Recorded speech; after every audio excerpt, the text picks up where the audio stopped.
ये क्या बात करें कि वहाँ पर यहाँ पर तो खाने के लाले पड़े हुए हैं, आटा तक नहीं है। सस्ता आटा लेने के लिए लोग मर रहे हैं लाइनों में लग के, उनकी जानें जा रही हैं। तो कहाँ हम बात कर रहे हैं कि वो जो है वो पूरी पोर्ट की पोर्ट खरीद रहे हैं, वो जनाब वो बंदरगाहें खरीद रहे हैं। उनका एक ही बंदा उठता है अडानी, और वो बंदरगाह खरीद लेता है इसराइल की।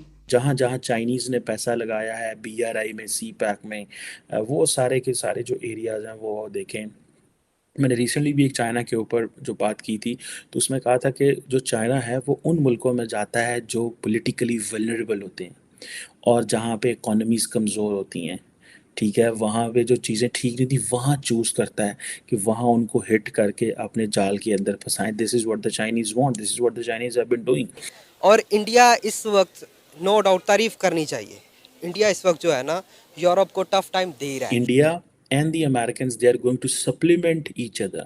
They are going to give strength. They are going to strengthen each other in जैसे आप कह लें कि in अफ्रीका एज वेल। सो और जो जो ग्लोबल साउथ की बात है, जिस तरह वो सारे आ रहे हैं। वाट लगा दी, मतलब कि बेड़ा गर्क करके रख दिया। अब आप देख लीजिए सी पैक के बारे में ये बात कही जाती, सरेआम खुलेआम कहा जाता है कि बंद पड़ा है। इतना बड़ा मंसूबा, और गवादर पोर्ट पूरी दुनिया की कहते हैं उसके ऊपर नजर है, यानी हमारी तो कोई ऐसी चीज़ हो ना तो पूरी दुनिया की नज़रें उसके ऊपर होती हैं, लेकिन खरीदते जाकर वो हैफा पोर्ट है। इंडिया जो है वो वॉइस ऑफ ग्लोबल साउथ बन रहा है।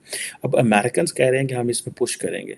अच्छा, और जिन्होंने खरीदा ये गवादर पोर्ट और इसके ऊपर जिसको इन्वेस्टमेंट की, तो वो बेचारे सर पकड़ के बैठे हुए, रो रहे बैठे। इंडिया इज बिल्कुल एक, जिसे कहते हैं ना, एब्सोल्युटली वो सारे इंग्रेडिएंट्स मौजूद हैं वहाँ पे टू जंप स्टार्ट और to kick start for a major park. नमस्ते दोस्तों, जय हिंद। हिंदुस्तान स्पेशल में आपका स्वागत है दोस्तों। जैसा कि दोस्तों आपने क्लिप में देखा, पाकिस्तानी मीडिया ये चर्चा कर रहा है कि जहां भी चीन पैसे लगाता है वो देश डूब जाता है। चीन ने पाकिस्तान में बड़ा निवेश किया, लेकिन पाकिस्तान आज दिवालिया होने की कगार पर खड़ा है। श्रीलंका का भी चीन ने यही हाल कर दिया है। दूसरी तरफ पाकिस्तानी मीडिया ये बता रहा है कि भारत जहां भी इन्वेस्ट करता है वो देश काफी खुशहाल हो जाता है। आपको पता है दोस्तों, अडानी समूह ने इजराइल में हाइफा पोर्ट 1.15 बिलियन डॉलर में खरीद ली है और यह परचेज कंप्लीट भी हो गई है। इजराइल के वित्त मंत्री ने कहा कि भारत के अडानी समूह के नेतृत्व में उत्तरी इजराइल में हाइफा बंदरगाह 1.15 अरब डॉलर में खरीद ली गई है। इस बंदरगाह से भारत को जियो स्ट्रेटेजी के तौर पर बहुत फायदा होने वाला है। अब पाकिस्तानी मीडिया ये चर्चा कर रहा है कि हमें खाने के लाले पड़े हुए हैं और भारत बंदरगाहें खरीद रहा है। ये क्या बात करें कि वहाँ पर यहाँ पर तो खाने के लाले पड़े हुए हैं, आटा तक नहीं है। सस्ता आटा लेने के लिए लोग मर रहे हैं लाइनों में लग के, उनकी जानें जा रही हैं। तो कहाँ हम बात कर रहे हैं कि वो जो है वो पूरी पोर्ट की पोर्ट खरीद रहे हैं, वो जनाब वो बंदरगाहें खरीद रहे हैं। उनका एक ही बंदा उठता है अडानी, और वो बंदरगाह खरीद लेता है इसराइल की। तो आप इससे अंदाज़ा कर सकते हैं। अच्छा, और जहां हम ये भी देखते हैं कि सऊदी अरेबिया के बारे में कहा जा रहा है कि आने वाले दिनों में उसके भी इसराइल से ताल्लुकात जुड़ने वाले हैं। ये जो 2023 है इसके एंड तक, मेरी बात याद रखिएगा। फिर अगर गलत हुई तो तब भी आप मुझे 2023 के एंड में ज़रूर कहिएगा, और अगर बात सही निकल आई तो फिर मैं आपसे पूछूंगी कि सऊदी अरेबिया के अब कैसे ताल्लुकात हैं 2023 के एंड पर सऊदी इसराइल से। यूएई के पहले ही ताल्लुकात बन चुके हैं। तो ये सिचुएशन सारी मैंने आपको, इसके जितने भी कुछ थोड़े बहुत जो मेरे सामने इस वक्त मुझे समझ में आ रहे हैं, वो मैंने आपको एलिमेंट्स आपके सामने रखे हैं, इसके जो भी एंगल्स हैं।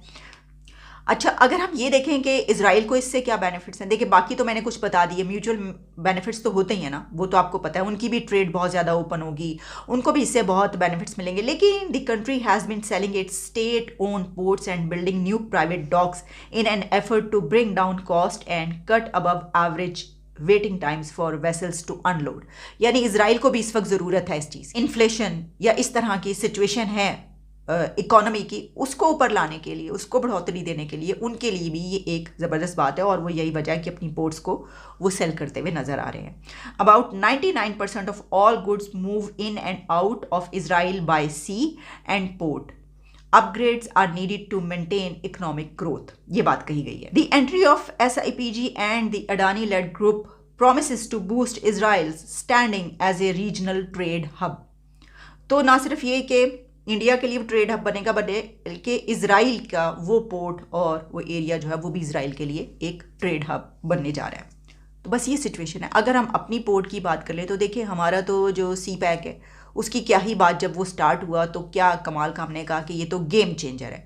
अब यकीन करें, उसके ऊपर जितने प्रोग्राम्स हमने किए हैं तब से लेकर अब तक हम यही कहते रहे, अब तक तो नहीं, खैर अब कुछ अरसे से जो सिचुएशन है हमने कहा गेम चेंजर है। पाकिस्तान की तो किस्मत बदल गई, पाकिस्तान की किस्मत खुल गई है।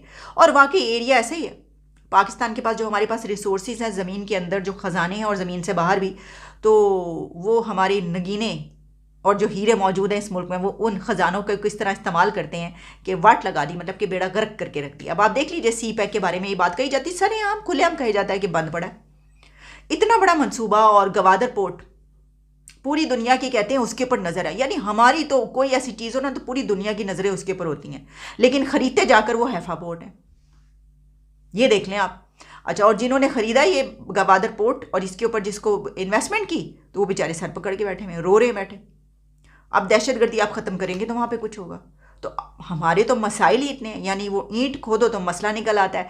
तो इतने मसाइल में, इतने प्रॉब्लम्स में हम असल में तो देखिए ना, ये जो हम बात करें ना हैफा पोर्ट की, इस वक्त मुझे इस खबर को आपके सामने नहीं रखना चाहिए था। मेरे सामने इस वक्त खबर ये होनी चाहिए थी कि सी पैक का जो है ये नई डेवलपमेंट हुई है और यहाँ पर ये हो रहा है। अब दुनिया के वो आ रहे हैं और कह रहे हैं हमें इतना सा हिस्सा दे दो और हम ख़रीदना चाहते हैं, हमें ये वाला जो है हम यहाँ पर अपना तिजारत शुरू करना चाहते हैं। ये तो ट्रेड हब बन गया है सी पैक, और पूरी दुनिया से लोग यहाँ पर आ रहे हैं। बल्कि जो इंडिया है उसने भी हमसे रिक्वेस्ट कर दी है और इल्तजा की और मिन्नतें कर रहा है कि देखें जो सी पैक है उसमें भी हमें शामिल करें, और हम ये हिस्सा लेना चाहते हैं, आपका इतना तरक्की कर गया सी पैक, हमें भी शामिल करें, वरना फिर हमारी जाग खुल जाती है, आँख खुल जाती है हमारी ख्वाब से। जहाँ जहाँ चाइनीज़ ने पैसा लगाया है BRI में, सी पैक में, वो सारे के सारे जो एरियाज़ हैं वो देखें। मैंने रिसेंटली भी एक चाइना के ऊपर जो बात की थी, तो उसमें कहा था कि जो चाइना है वो उन मुल्कों में जाता है जो पॉलिटिकली वल्नरेबल होते हैं और जहाँ पे इकोनॉमीज़ कमज़ोर होती हैं, ठीक है, वहाँ पे जो चीज़ें ठीक नहीं थी वहाँ चूज़ करता है कि वहाँ उनको हिट करके अपने जाल के अंदर फंसाएं। This is what the Chinese want, this is what the Chinese have been doing. ज़ाहिर बात है, पाकिस्तान एक वो ऐसा एक वल्नरेबल कंट्री था, पाकिस्तान एक इस तरह की पोजीशन में था, तो उनको बड़ा सीधा सा लगा। अब वो कह रहे हैं कि हम इंडिया, अमेरिकन ये समझते हैं कि हमें इंडिया के साथ ताल्लुकात डाइवर्सिफाई करने हैं ताकि ना तो इंडिया चीन पे डिपेंडेंट हो, ना रशिया पे डिपेंडेंट हो, और ना ही बेसिकली ये जो रशियन मिलिट्री सप्लाईज़ है इंडिया को ये रोकें। अब आप इमेजिन करें, वो कह रहे हैं कि the war with the Chinese is imminent, so with an imminent war with the Chinese the Americans want कि हम इंडिया को जो है वो उठाएं और जितने भी लाइक माइंडेड नेशंस हैं वो सारे इकट्ठे हों। और ये ज़हन में रखें कि अमूमन तो वैसे वो हर बंदा जो है वो कोई ना कोई आता रहता है इंडिया से अमेरिका, अमेरिका से इंडिया। अभी वो गए हुए थे, क्या नाम है उनका, डोनाल्ड लू गए हुए थे, I think is an assistant secretary of state, जो कि इंडिया गए थे। तो उन्होंने बड़ी जनाब वहाँ पे टका के जिसे कहते हैं ना वो बात की, और उन्होंने बड़ा चीनियों को दबाया।